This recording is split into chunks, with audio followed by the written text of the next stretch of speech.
حقیقی آزادی کا جنازہ ہے، ذرا دھوم سے نکلے۔ میر صادق، میر جعفر، ایبسولوٹلی ناٹ، کیا ہم غلام ہیں، ان نعروں میں ابتدائی طور پہ تو بڑی کشش تھی۔ بڑا آپریشن لانچ ہو گیا، 3 گرفتاریاں بھی ہو گئی ہیں بڑی۔ سائفر کیس میں ایک بڑا وعدہ معاف گواہ بھی سامنے آ چکا ہے۔ بددیانتی کی، سائفر ٹیلی گرام اپنے پاس رکھا، وزارت خارجہ نہیں بھیجا۔ دوسری طرف ہماری سوسائٹی میں بھی کوئی اچھے واقعات نہیں ہیں۔ رانی پور میں کمسن ملازمہ کی ہلاکت کے کیس میں ایک نیا موڑ آ گیا۔ پاکستان میں حیوانوں کے ساتھ انسان بھی بچتے ہیں، جیسا کہ پرویز خٹک نے کہا ہے کہ مجھے تو فروری میں بھی الیکشن نظر نہیں آ رہے۔ السلام علیکم، آپ دیکھ رہے ہیں مبشر لقمان یوٹیوب چینل۔ میرا نام مبشر لقمان ہے۔ آپ نے اگر ابھی تک اس چینل کو سبسکرائب نہیں کیا، بیل آئیکن کو نہیں پریس کیا، تو پہلے وہ کر لیجئے گا۔ بہرحال کہتے ہیں نا، حقیقی آزادی کا جنازہ ہے، ذرا دھوم سے نکلے۔ میر صادق، میر جعفر، ایبسولوٹلی ناٹ، امپورٹڈ حکومت، غدار، کیا ہم غلام ہیں، ان نعروں میں ابتدائی طور پہ تو بڑی کشش تھی اور فائدہ نظر آیا۔ سازشی نظریات کے ذریعے خوب سستی شہرت کمائی گئی، لیکن اب یہی شہرت ان کی ہڈیوں سے نکلے گی۔ بڑا آپریشن لانچ ہو گیا، 3 گرفتاریاں بھی ہو گئی ہیں بڑی۔ سائفر کیس میں ایک بڑا وعدہ معاف گواہ بھی سامنے آ چکا ہے۔ میں آپ کو بتاؤں، بہت بڑا وعدہ معاف گواہ ہے سائفر کیس میں، تو یہ اوپن اینڈ شٹ کیس ہوگا۔ پاکستان تحریک انصاف کے ایک اور رہنما اسد عمر کو اسلام آباد سے گرفتار کر لیا، وہ بھی سائفر میں، اور خود عمران خان جو جیل میں ہے، ان کے اوپر ایک سائفر کیس سے بھی گرفتاری ڈال دی۔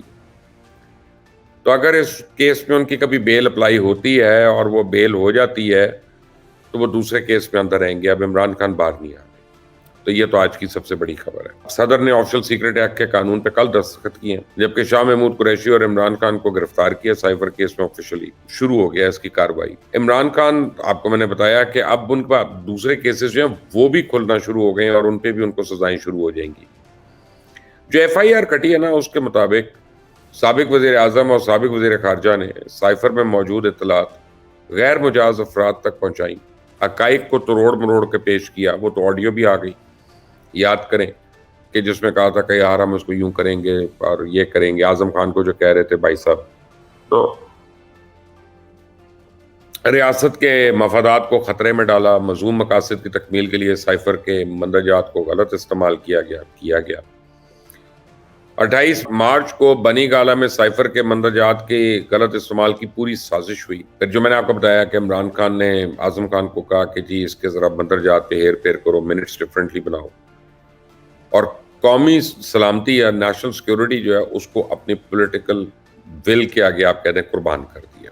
بددیانتی کی، سائفر ٹیلی گرام اپنے پاس رکھا، وزارت خارجہ نہیں بھیجا، اور اب یہ کہا جا رہا ہے کہ وہی جو ہے وہ امریکن جریدے کو مل گئی کاپی، کیونکہ وہ ادھر سے کئی عورتوں کو کاپی باہر نہیں تھی۔ بہرحال پورا سائفر سسٹم جو ہے وہ سیکیورٹی خطرے سے دوچار ہو گیا۔ ملزمان کے ان اقدامات سے غیر ملکی قوتوں کو بالواسطہ اور بلا واسطہ فائدہ پہنچا اور ریاست پاکستان کو نقصان۔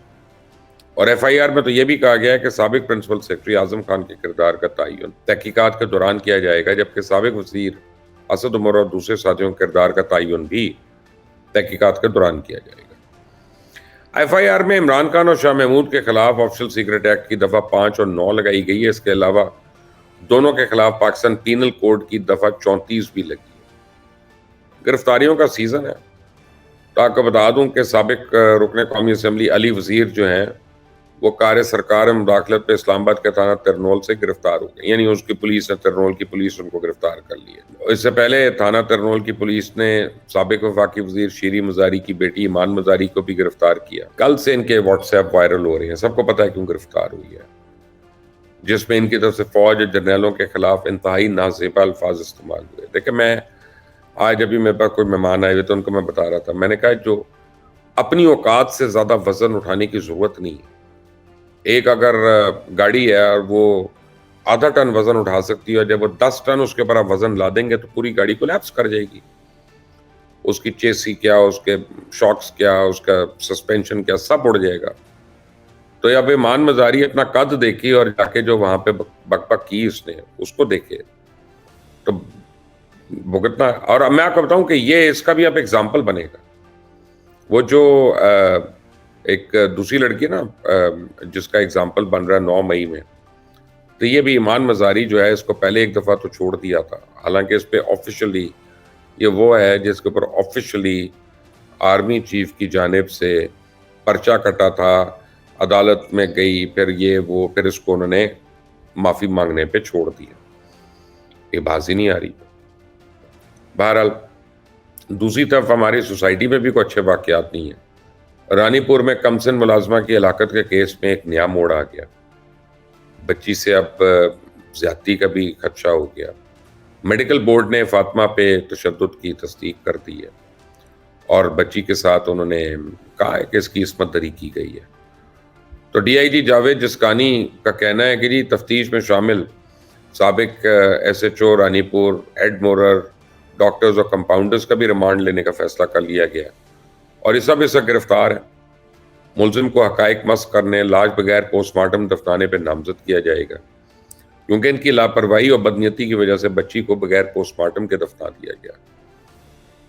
بہرحال حویلی سے تمام بچوں کو ریسکیو کر کے ان کے گھروں میں بھجوانے کے احکامات بھی جاری کر دیے گئے ہیں، جبکہ حویلی میں پولیس کیمپ قائم کر کے تمام مردوں کے ڈی این اے سیمپلز بھی اب لیے جائیں گے تاکہ پتہ چلے کون کون ذمہ دار ہے.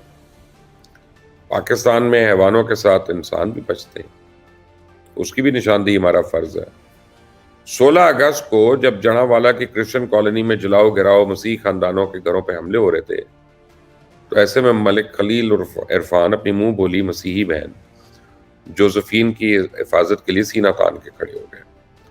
خلیل عرفان نے جوزفین اور ان کے بچوں کو اپنے گھر میں پناہ دے کر حملہ آوروں سے بچایا اور جوزفین نے اس حوالے سے بتایا کہ جب ہم پر حملہ ہوا تو اس عالم میں میرے مسیحی بہن بھائیوں کی ساتھ میرے مسلم بہن بھائی بھی تھے جنہوں نے ہماری مدد کی.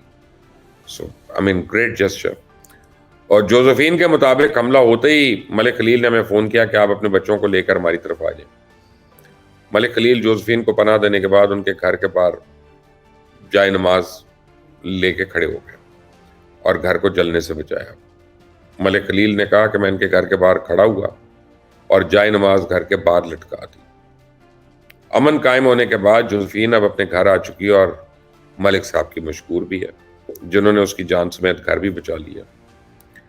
بہرحال لیکن ڈرامہ تو ختم نہیں ہوتا یہاں پہ. وہ نوسر باز جو ہے عادل راجہ، میں آپ کو کہتا رہا ہوں نا کہ تحریک انصاف میں سارے وارداتی اکٹھے ہو گئے تھے اور کافی تو ابھی بھی ہیں. ان کا کام ہی موقع پرستی اور مفاد پرستی اور یہ سب چیزیں کھل کر سامنے آ رہی ہیں. دیکھیں آپ جس کے ساتھ اچھا وقت گزارتے ہیں آپ اس کے ساتھ برا وقت گزارنے کی بھی ہمت ہونی چاہیے نا. اچھا وقت تو پھر لوٹ آتا ہے لیکن بے وفائی کا داغ تو کبھی بھی نہیں دھلتا نا.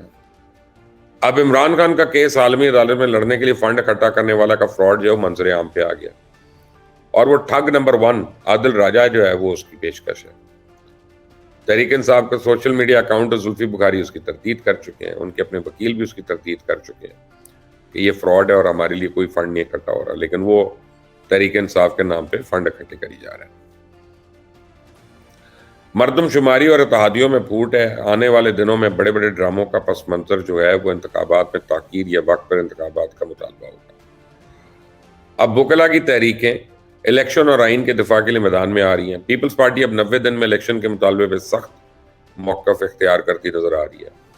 سیاسی کھلاڑی یہ سمجھتے ہیں کہ اگر ابھی آرام سے الیکشن آگے جانے کی اجازت دی گئی تو پھر الیکشن فروری میں بھی نہیں ہونے. جیسا کہ پرویز خٹک نے کہا ہے کہ مجھے تو فروری میں بھی الیکشن نظر نہیں آ رہے. رانا ثنا کہتے ہیں پیپلز پارٹی چند سیٹوں پر نقصان کے ڈر سے مردم شماری پہ اعتراض کر رہی ہے. بہرحال انتخابات میں 90 دن کی تاخیر سے کوئی فرق نہیں پڑے گا، یہ رانا ثناء اللہ کا کہنا ہے. اور اس مردم شماری پہ پوری قوم کو اعتماد ہے. نئی مردم شماری کے بعد نئی حلقے بندی آئینی تقاضا.